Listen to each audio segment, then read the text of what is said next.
Event object को मैं आपको दो तरीके से बताऊंगा। तो सबसे पहले मैंने एक बटन लिया और इस बटन का नाम, बटन में इसका दे दिया क्लिक, और इस बटन में एक वैल्यू दी मैंने, और वैल्यू में कर दिया हेलो यूजर्स। और मैंने यहाँ पर एक स्क्रिप्ट ओपन क्लोज किया, और सबसे पहले आपको एक फंक्शन बनाना है। मैंने एक फंक्शन बनाया और इस फंक्शन का नाम किया मैंने show.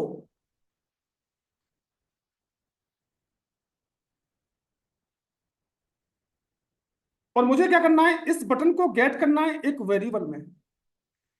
Late result is equal to.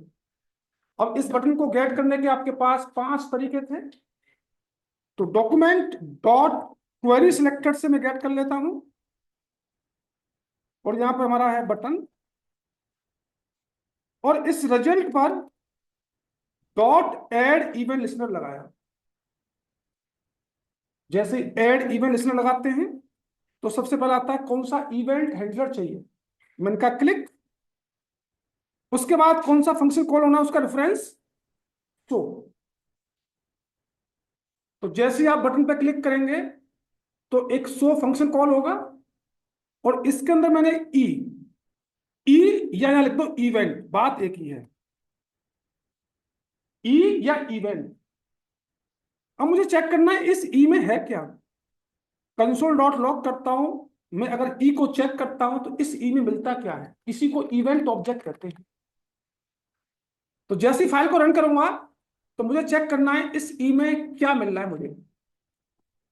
Inspect कीजिएगा, और जैसी बटन पर क्लिक करूंगा तो मुझे यहां पर इवेंट ऑब्जेक्ट की कुछ वैल्यू मिलेंगी।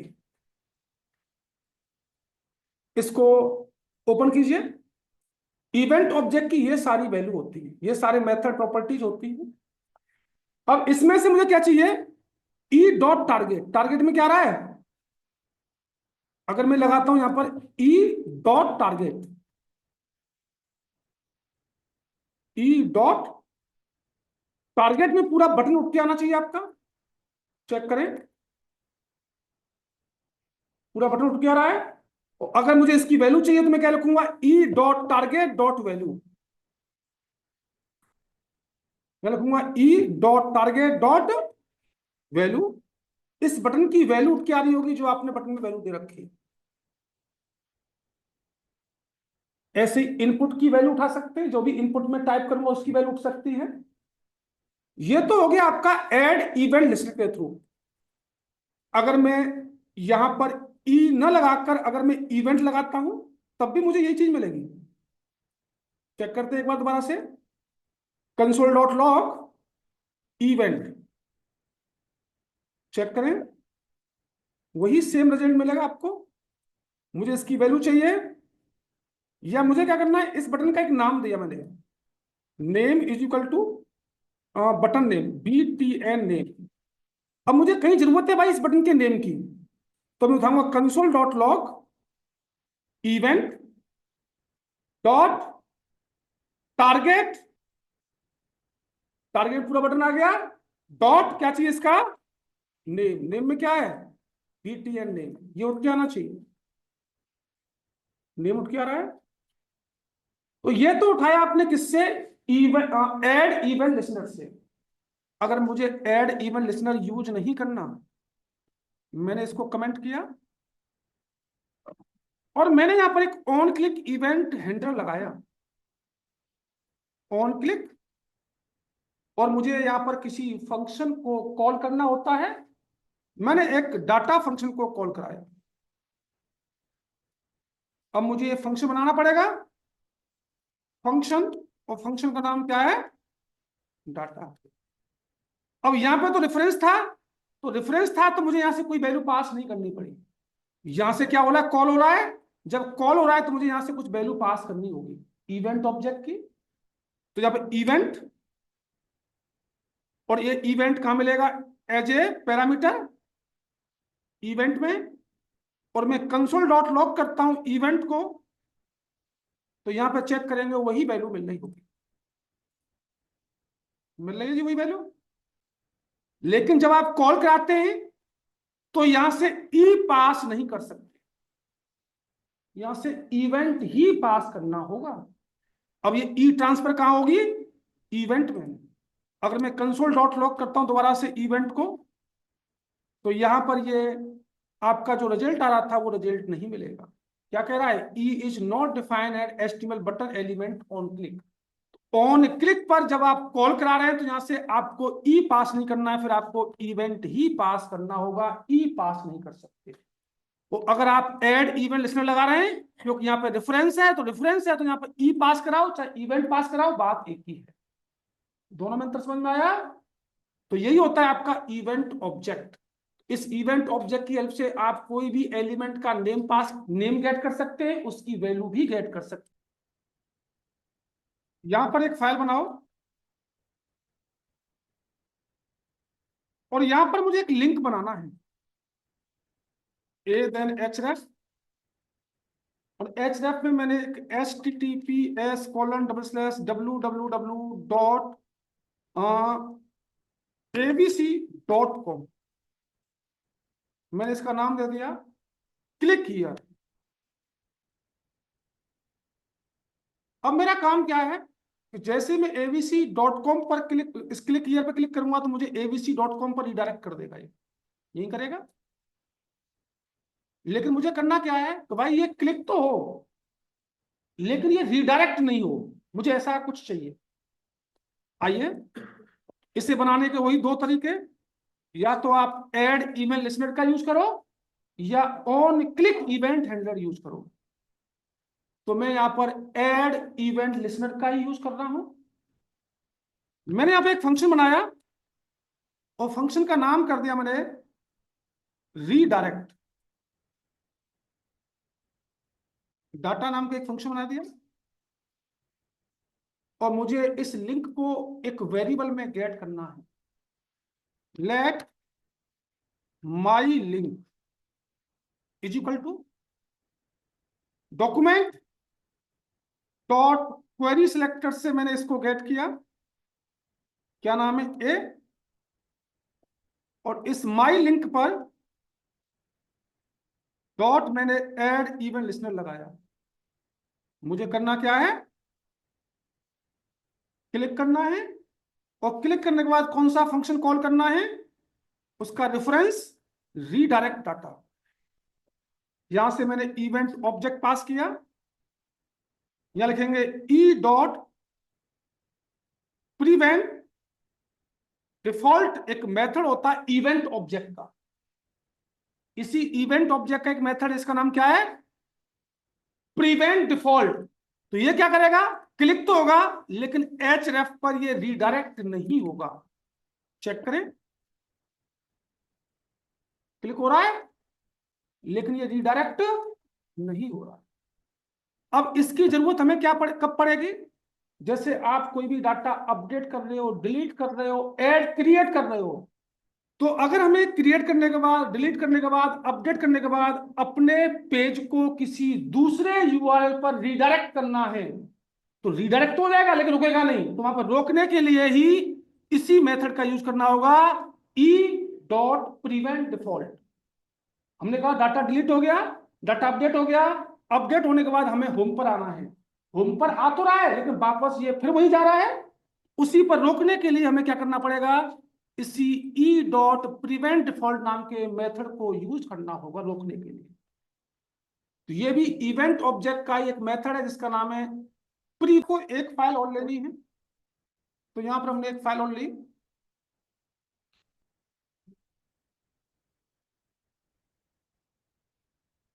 मैंने यहां पे एक डिव लिया, पहला डिव आईडी, इसका आईडी का तू नाम दिया ए, इसका नाम मैंने 1 कर दिया। इसके अंदर मैं दूसरा डिव लिया, डिव आईडी, इसका नाम मैंने बी दिया, इसका नाम 2 कर दिया। इसी के अंदर तीसरा डिव लिया, डिव आईडी सी, इसका नाम 3 दिया। मुझे 4 डिव लेने हैं। चौथा डिव, डिव आईडी, और इसका नाम 4 दिया। एक दूसरे के अंदर डिव है सारे के सारे। मुझे थोड़ी सी स्टाइलिंग करनी होगी। सभी डिवों के लिए एक जैसी स्टाइलिंग डिव, सबका मुझे एक बॉर्डर चाहिए 2 पिक्सल थिकनेस का, सॉलिड और ब्लू कलर का। थोड़ी सी पैडिंग दे दी मैंने, 15 पिक्सल। और ठीक है, इतना ही मुझे सीएसएस करनी है इसकी। ये कुछ इस तरीके से आ रहे होंगे। अब मैंने यहां पर क्या किया, मुझे 4 फंक्शन बनाने हैं। फंक्शन, पहले फंक्शन का नाम दिया डाटा 1, कंसोल डॉट लॉग, मैंने एक टेक्स्ट मैसेज 1 प्रिंट कर दिया।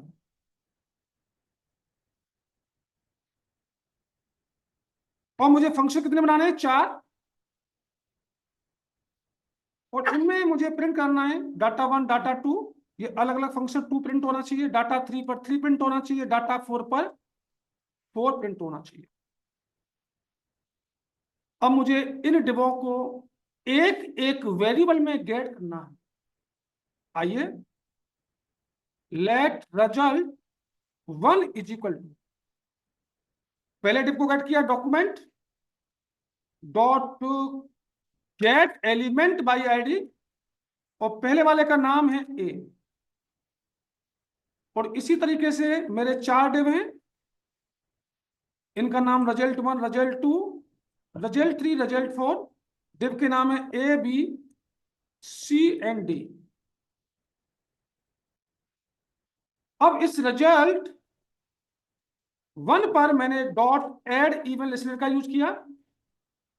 मुझे करना क्या है, क्लिक। क्लिक के बाद कौन सा फंक्शन कॉल होना चाहिए, पहले वाले का नाम है डाटा 1, और डाटा 1 कॉल होगा तो मेरा 1 प्रिंट हो जाएगा। और इसी तरीके से मैंने चारों फंक्शनों को कॉल कराया। रिजल्ट 1, रिजल्ट 2 पे क्लिक करेंगे तो मेरा डाटा 2 कॉल होगा। रिजल्ट 3 पे क्लिक करेंगे, डाटा 3 फंक्शन कॉल होगा। रिजल्ट 4 पे क्लिक करेंगे, डाटा 4 कॉल होगा। कोई दिक्कत? अब इनमें से आप किसी पे भी क्लिक करते हैं तो यहां पर देखते हैं क्या ऑर्डर आ रहा है। ये ऑर्डर आ रहा है 3, 2, 1, मतलब जिस पे क्लिक कर रहे हैं उससे किधर चल रहा है, पेरेंट की तरफ।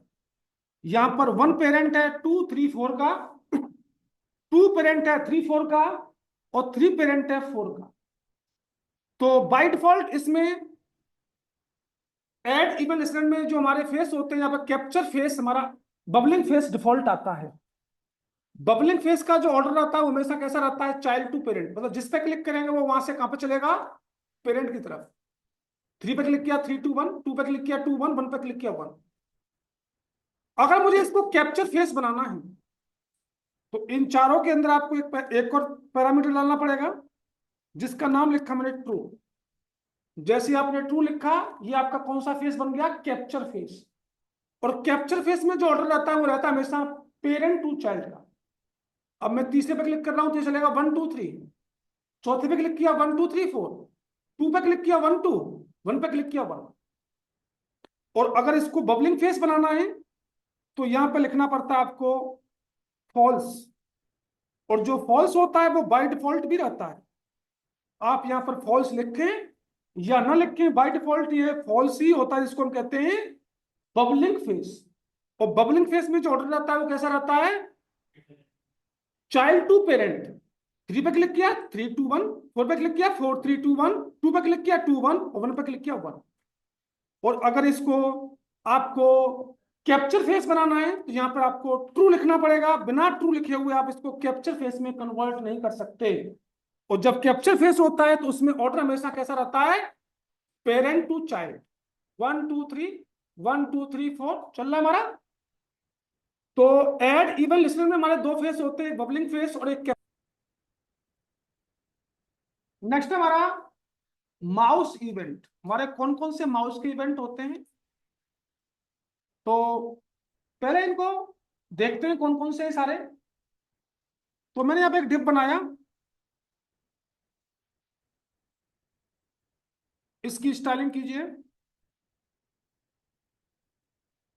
यहाँ पर माउस के कुछ इवेंट हमारे साथ साथ चलते हैं, थोड़ा सा चेंजिंग है, उन चेंजिंग को भी देखेंगे यहाँ पर क्या क्या चेंजिंग है, कैसे कैसे ट्रिगर होते हैं ये। जो हमारा डिव है, हमने इसकी हाइट कर दी 200 बाई विड्थ कर दी हमने 25%। हमने यहाँ पे एक बॉर्डर दिया 2 पिक्सल थिकनेस का सॉलिड और ब्लू कलर का, जो भी है ब्लू वॉलेट। ये भी डिव हमारा बनके आ चुका होगा।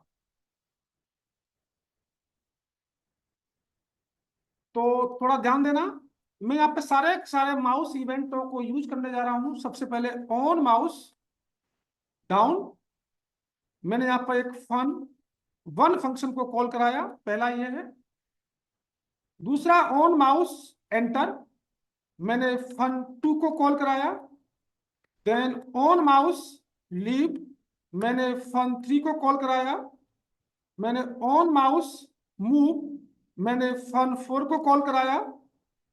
मैंने यहाँ पर ऑन माउस आउट, मैंने फन फाइव को कॉल कराया, 8 होते हैं।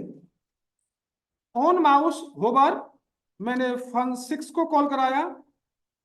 ऑन माउस अप, मैंने फन सेवन को कॉल कराया। मैंने कहा ऑन माउस व्हील, मैंने फन एट को कॉल कराया। ये 8 होते हमारे। मैं इनको केवल ट्रिगर करूंगा, चेक करूंगा बस, कौन कौन से मेरे साथ साथ चल रहे हैं, कौन कौन से अलग चल रहे हैं। पहला फंक्शन मेरा फंक्शन फन वन, और यहां पे कंसोल डॉट लॉग, पहले वाले का नाम क्या है, माउस डाउन होल्ड। और इसी तरीके से मेरे कितने हैं, 8 हैं। Fun one, fun two, fun three, fun four, fun five, 6, 7 और 8। हमें केवल चेंज करना है, on mouse enter, on mouse leave, on mouse move, और on mouse out, on mouse over, on mouse up, और ऑन माउस व्हील। शेप किया।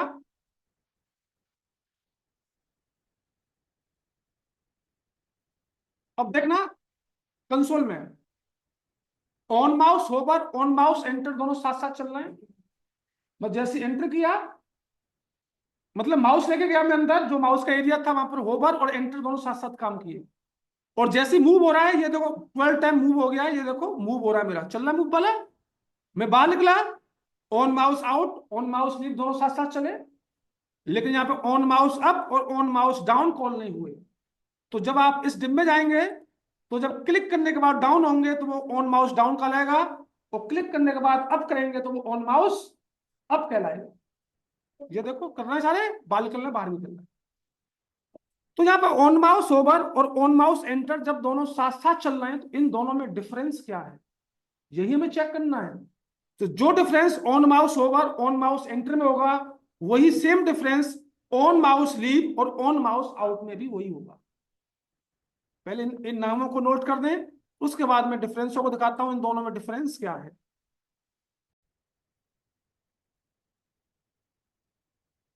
तो यहाँ पे हमें डिफरेंस देखना है, ऑन माउस ओवर और ऑन माउस एंटर में डिफरेंस क्या है। मैंने यहाँ पे एक डिव बनाया, और इस डिव के अंदर मैंने एक पैराग्राफ लिया, पैराग्राफ का कुछ कंटेंट डाला, और इस पैराग्राफ के अंदर मैंने एक स्पेन टैग भी लिया, और यहां कर दिया माई स्पेन। स्टाइलिंग पर आओ, मैंने कहा जो डिव है इसका एक बॉर्डर दीजिए। बॉर्डर दिया मैंने 2 पिक्सल थिकनेस का सॉलिड और ग्रीन कलर का। इसमें थोड़ी सी पैडिंग दीजिए, पैडिंग दिया मैंने 40 पिक्सल, ठीक है। और इसके अंदर जो आपका क्या है पैराग्राफ, लॉजिकल एंड का यूज किया जो मेरा पैराग्राफ है। इसका बैकग्राउंड कलर दिया मैंने ऑरेंज, इसमें भी थोड़ी सी पैडिंग कर दी, पैडिंग कर दी मैंने 10 पिक्सल। लॉजिकल एंड, इसके अंदर क्या मेरा स्पेन, मैंने इसका एक बॉर्डर दिया सॉलिड। ये फिलहाल में कैसे आ रहा होगा चेक करते हैं। ये फिलहाल में मेरा कुछ इस तरीके से आ रहा होगा, कोई दिक्कत? ठीक है। अब मैंने इसके बाद में यहां पर एक H2 या H1 हेडिंग ली और स्क्रिप्ट ओपन क्लोज, मैंने एक फंक्शन बनाया। बना लो फंक्शन, या मैं यहीं पे लगाओ फंक्शन। क्या बनाना, इस डिप पर लगाएंगे। On mouse hover, on mouse मुझे एक फंक्शन कॉल करना है। मैंने एक फन फंक्शन कॉल कराया, फंक्शन, और फंक्शन का नाम क्या है, फन। इसके बाहर मैंने एक वेरिएबल लिया let I is equal to 1। मुझे इस H1 को गेट करना है। डॉक्यूमेंट डॉट क्वेरी सिलेक्टेड से मैंने H1 को गेट किया और मैंने कहा डॉट इनर एचटीएमएल, मुझे आई की वैल्यू को डिस्प्ले करना है, तो मैंने कर दिया आई प्लस प्लस। जब जब ये फंक्शन कॉल हो तब तब क्या होना चाहिए, आई की वैल्यू इंक्रीमेंट होनी चाहिए। और ये कहां डिस्प्ले होगा, इस H1 में। और इनर एचटीएमएल का काम क्या होता है, पुराने डाटा को नए डाटा से रिप्लेस करना। ठीक है, आइए जी। अब इसको थोड़ा सा इधर कर लेता हूं मैं, जिससे आपको क्लियर दिखाई दे। अब मैं टिप पर माउस ले जा रहा हूं, आई की वैल्यू 1 हुई, बाहर निकला, फिर दूसरा टिप पे ले गया, आई की वैल्यू 2 हुई। अब डिव का चाइल्ड कौन है, पैराग्राफ। मैं पैराग्राफ पे लेके जा रहा हूं, आई की वैल्यू 3 हुई। और अगर मैं पैराग्राफ के अंदर जो स्पेन है इस पे लेके जा रहा हूं, आई की वैल्यू 4 हुई। तो इससे क्या पता चल रहा है, इससे पता चल रहा है जिस ऑब्जेक्ट पर आपने ऑन माउस ओवर लगाया है उस पर भी वो फंक्शन ट्रिगर हो रहा है, और उसके अंदर जितने भी चाइल्ड हैं उस पर भी वो ट्रिगर हो रहा है। तो यहां पर डिव का चाइल्ड कौन है, पैराग्राफ और मेरा स्पेन। तो यहां पर ट्रिगर कब कब हो रहा है, जब आप डिव पर ले जा रहे हैं माउस को तब भी ट्रिगर हो रहा है, और उस डिव के अंदर जो चाइल्ड है उस पर ले जा रहे हैं तब भी वो ट्रिगर हो रहा है। उसका भी कोई चाइल्ड है तब भी वो ट्रिगर हो रहा है। ठीक है, ये तो बात किसकी हो गई, ऑन माउस होवर की। अब यहां पे लिखो on mouse enter. On mouse enter पे गया, मैं डिप पर ले गया, मेरी वैल्यू बढ़ रही है। मैं पैराग्राफ पर गया, वैल्यू नहीं बढ़ी। मैं स्पेन पे गया तो वैल्यू नहीं बढ़ी। इससे क्या पता चल रहा है, ऑन माउस एंटर कब ट्रिगर होता है, केवल और केवल अपने ऑब्जेक्ट पर, कभी चाइल्ड पर ट्रिगर नहीं होता। ये देखो, दोबारा जाऊंगा तब बढ़ेगी ना तो पैराग्राफ पे बढ़ रही और नहीं स्पेन पे बढ़ रही। यही अंतर होता है दोनों में। ऑन माउस ओवर जो होता है वो खुद पर और अपने चाइल्ड पर हर बार वो ट्रिगर करता है, लेकिन जो ऑन माउस एंटर होता है वो केवल खुद पर ही ट्रिगर होता है, अपने चाइल्ड पर ट्रिगर नहीं होने देता। यही डिफरेंस है जी ऑन माउस ओवर और ऑन माउस एंटर में। बनाओ जी अगर फाइल।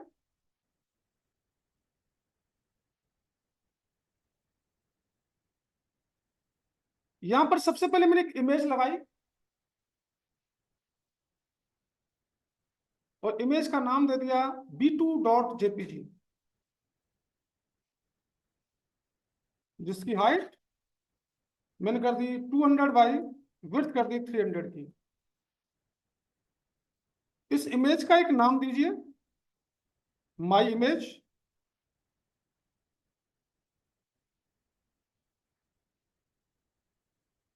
तो ये इमेज हमारी कुछ इस टाइप से आ रही होगी। ठीक है जी। अब मैंने यहां पर दो event handler on mouse hover, मैंने फन वन को कॉल कराया, मैंने ऑन माउस आउट पर फन टू को कॉल कराया।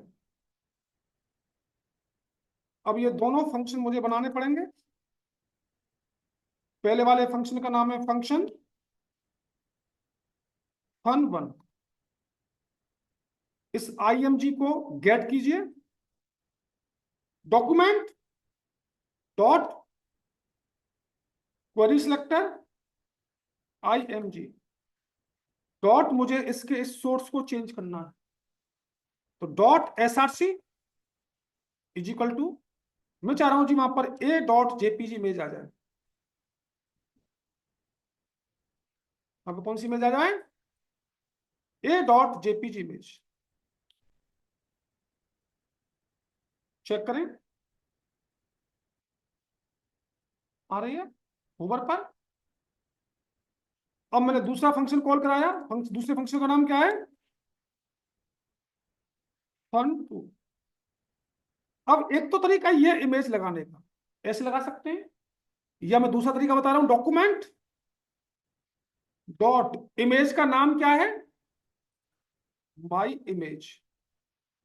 भाई डॉक्यूमेंट, उस डॉक्यूमेंट में कौन सा जिसका नाम माई इमेज है, डॉट उसके एसआरसी को चेंज करना है, और यहां पे कौन सी इमेज आनी चाहिए? C dot JPG. तो बाय डिफॉल्ट आपकी इमेज रहेगी b2.jpg। जब माउस होवर करेंगे तो वहां पे आएगी a.jpg, माउस आउट करेंगे तो वहां पे आएगी c.jpg। डिफॉल्ट इमेज है, होवर पर ये, आउट पर ये, होवर पर ये, आउट पर ये। अब जहां पर आपने ऑन माउस होवर और ऑन माउस आउट लगाया है, वहां पर ऑन माउस एंटर भी यूज हो सकता है, और यहां पर ऑन माउस लीव भी यूज हो सकता है, क्योंकि इसका कोई चाइल्ड वगैरह तो है नहीं, तो दोनों सेम काम कर रहे होंगे। होवर आउट, होवर आउट कर रहे हैं। अगर ऑन माउस होवर को कब लगाना है? जब उसका कोई चाइल्ड है, उसको भी ट्रिगर करना है ऑन माउस होवर, और खुद पे ट्रिगर होना है तो आप ऑन माउस एंटर का यूज करना होगा। आप इस तरीके से भी यूज